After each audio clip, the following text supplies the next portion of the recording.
Congresista, muy buenos días. En el ojo de la tormenta. En el ojo de la tormenta de su partido.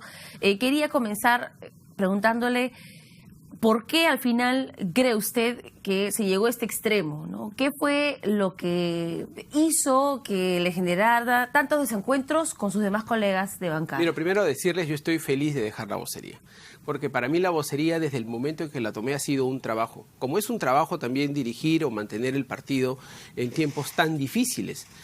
Así es que esa no es una decisión ni que me apena ni que me frustra. Creo además que se ha elegido a dos extraordinarias personas, a Jorge Meléndez y a Ana María Choquehuanca, hombre y mujer, que estoy seguro harán un gran trabajo.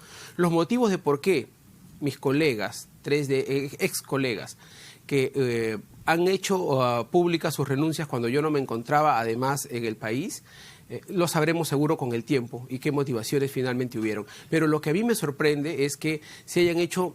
O sea, no solamente la decisión de irse, sino que se hayan dicho tantas mentiras. Pero no lo veía venir porque digamos que 3 renuncias no vienen gratis o por lo menos sin ser anunciadas, ¿no? La impresión que tengo es que en el Parlamento hay una reconfiguración de bancadas y hay algunos que creen que como independientes o saliendo de la bancada y poniéndose en otra bancada tienen una mejor capacidad de exposición o de negociación en términos personales y políticos, y creo que mirando ya un poco probablemente el futuro del Parlamento y de cara al 21 están tomando sus decisiones. Lo que a mí no me parece justo es que hagan un cargamontón con una serie de cosas que son absolutamente falsas, diciendo que en la bancada le hemos bajado el estándar a la lucha contra la corrupción, de que hay una falta de liderazgo, de que han habido críticas contra una serie de cosas. Eso me parece injusto. Pero haciendo una especie de autocrítica congresista, hay quienes dicen, por ejemplo, que usted se ha extralimitado en sus funciones, que ayer lo dijo Juan Cheput. Como jefe. Claro, se portó como jefe y no como coordinador, quizás siendo un poco autoritario en ese sentido, sacó a relucir el caso de Patricia Donaire, el enfrentamiento que tuvieron ustedes. En ese aspecto, ¿no cree usted que quizás se equivocó? Autocrítico soy, pero primero, ningún vocero es jefe de nadie. Los parlamentarios somos todos, tenemos la misma condición, los mismos derechos, las mismas obligaciones. Un vocero es un coordinador de un equipo, que son básicamente para algunas cuestiones administrativas. Pero a alguien se le ocurre que yo le pueda decir al señor Juan Cheput, oiga, usted no salga en esta entrevista o no diga esto, no a él, pero no hay a forma. Otros... Pero no a ninguno en general, y si no lo hubieran dicho. Pero yo lo que quiero es dar por superada estas etapas. Ayer nuestra bancada se ha reunido, hemos dicho que vamos a seguir unidos, que seguimos al frente. Yo no tengo ya ninguna responsabilidad en la bancada, pero también Solo una acotación. Es cierto que el detonante, me parece haberlo leído en una entrevista, fue desacuerdos también con Mercedes Arauz por el tema de la inclusión en el caso de Ayer Lavallato. aclaramos, y me permite además hacer una aclaración sobre una entrevista que sale hoy día en Correo con un titular en el que yo digo que la señora Arauz mostró esta discrepancia o esta posición tan crítica por un informe sobre el caso Lavallato. Ajá. En el caso Lavallato, para explicarle, yo fui miembro de la Comisión Lavallato. Y tanto mi persona como el señor Víctor Andrés García Belaunde votamos a favor de la inclusión del señor Alan García. Sí. Esa posición no fue compartida por alguna gente porque decía, el alcance de la Comisión Lavallato no lo permite. La Comisión Técnica hizo un informe en ese sentido, resumiendo las conclusiones de la Comisión Lavallato, no se estaba inventando nada. Ahí hubo una discrepancia con Meche, ayer lo aclaramos y hemos dado por superado ese tema. O sea, que yo también en ese extremo me rectifico. Ella me ha explicado que ese no era su posición. Hay críticas que se han generado por parte de Salvador Heresi que son graves y me gustaría que la responda con la seriedad del caso, porque él ha dicho que usted ha sido responsable de contratar a José Cavazza, que habría, digamos, alguna relación entre usted, José Cavazza, y la salida de ¿cómo se llama? Julio Guzmán, de la contienda Sacarlo electoral. de la contienda electoral, sí. Y que habrían manejos en ese sentido. Son graves. ¿Me permites que te explique? Alguien que hace un comentario de ese tipo no conoce cómo funciona el sistema electoral de entrada. El sistema electoral, y compárenlo y pregúntenlo a expertos no solamente del Perú, sino de cualquier parte del mundo, el sistema electoral en el Perú es inflanqueable.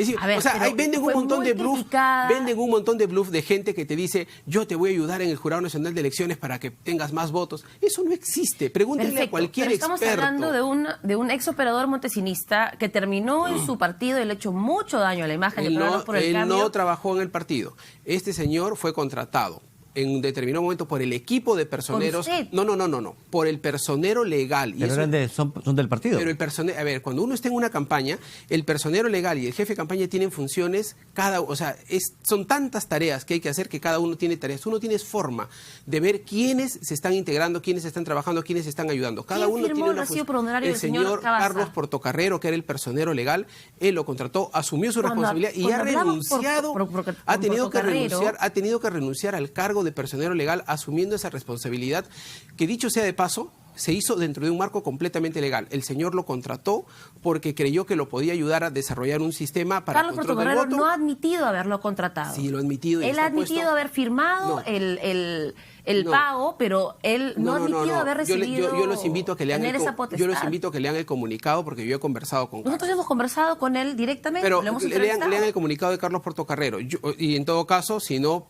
se le puede hacer la precisión del caso. Carlos Portocarrero sí ha indicado que él efectivamente entrevistó, contrató al señor Cavazza y pasó. Él dio el visto bueno para que se le pase a los pagos cuya oficina estaba a cargo de otra persona, que era el señor Grados. O sea, y eso de ahí no tenía que ver con la jefatura de campaña, tenía que ver con el equipo de personeros. Y este señor dio servicios pagados. Si hubiera sido un servicio ilegal, clandestino, no se hubiera dado pues cuenta al RUC, recibo de horarios, SUNAT, OMPE. Claro. Ahora, hay otra imputación o una denuncia grave del señor Eresi y habló del posible cobro de cupos para integrar justamente la lista de postulantes y que además, y esto también lo dijo Guido Lombardi, no se han respetado las normas del partido, no se ha hecho investigación clara, como decía Alejandra en el caso del señor Cavazza, no ha habido una sanción justa en el caso suyo, y de Donaire, y quisiera por favor que y además me permito, primero, Eresi ayer lo he escuchado diciendo que hoy día va a recibir a una persona que tiene una denuncia. O sea, él primero denuncia y después escucha el denunciante, ¿no? O sea, para entenderle la lógica. Pero otra cosa que además a raíz de tu pregunta anterior, mira, me dicen a mí, usted no ha sido mano dura, no ha aplicado el reglamento y ha sido muy débil en sancionar a sus colegas. Precisamente el congresista Guido Lombardi era quien decía, sancionen al señor Eresi por conversar con Inostroza y que nos explique por qué tenía que hablar con el señor Inostroza sobre el tema de lavado de activos y demás. Muy bien. Y resulta que el señor Eresi inicia una guerra contra mi persona por pedirle explicaciones sobre este tema. Y luego los dos terminan renunciando porque ninguno se sentía satisfecho. Ese problema, somos autocríticos en el sentido que como equipo no hemos sabido responder para lograr un punto intermedio de diálogo.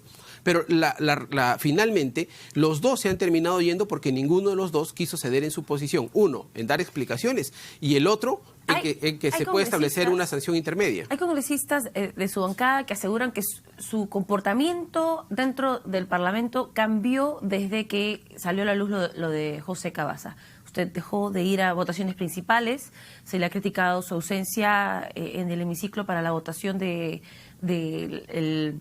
la acusación constitucional contra el fiscal de la Nación.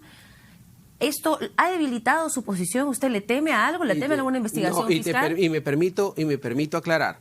Las acusaciones constitucionales contra el señor Inostroza la hemos firmado nosotros. Yo como vocero he firmado, yo no podía firmar, pero firmó mi bancada. ¿Por qué yo no podía firmar? Porque los miembros de la subcomisión no podemos firmar las denuncias.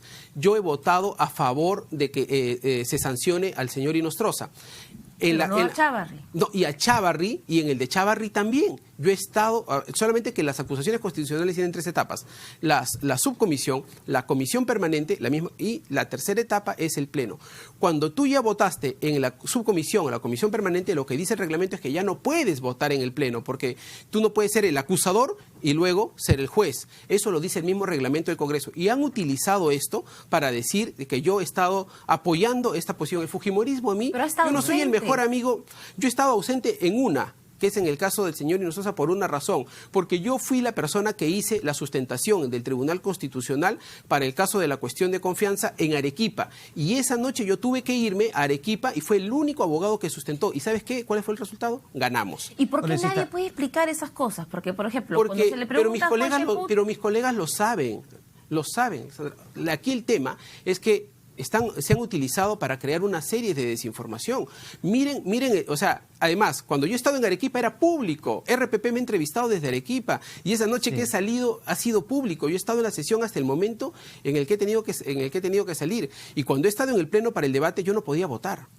Congresista, es cierto que hay descontento, esto lo dijo ayer Juan Cheput en la bancada, porque hay ministros de Estado que coordinan primero con la bancada fujimorista. ¿Siguen haciendo esto?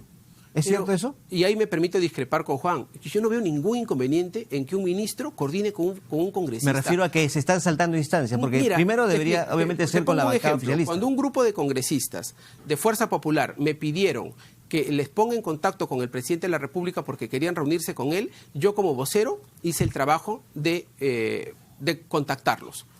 Pero si por otro lado fujimoristas, APP, Acción Popular, Nuevo Perú o la bancada que fuera quiere reunirse con un ministro, yo no veo por qué el vocero de la bancada o la bancada tenga que sentirse ofendida o agraviada porque un ministro recibe a congresistas. Brevemente, ¿se ratifica? Ahí yo no tengo, yo no tengo ninguna. ¿Permitir la incorporación de Patricia Donaire? Bueno, visto a la distancia y en el tiempo, yo creo que sí. Ahora decirlo es un poco, en fin, es ¿Poco elegante? No sé si poco elegante, digamos, yo no estoy emitiendo una opinión subjetiva. La señora Donaire ha estado en varios partidos antes y probablemente sea la primera congresista que esté en 3 bancadas distintas en la misma legislatura. En fin, eso le corresponderá a ella. Muchas gracias. Gracias, congresista, muy amable. A ustedes, muy amable.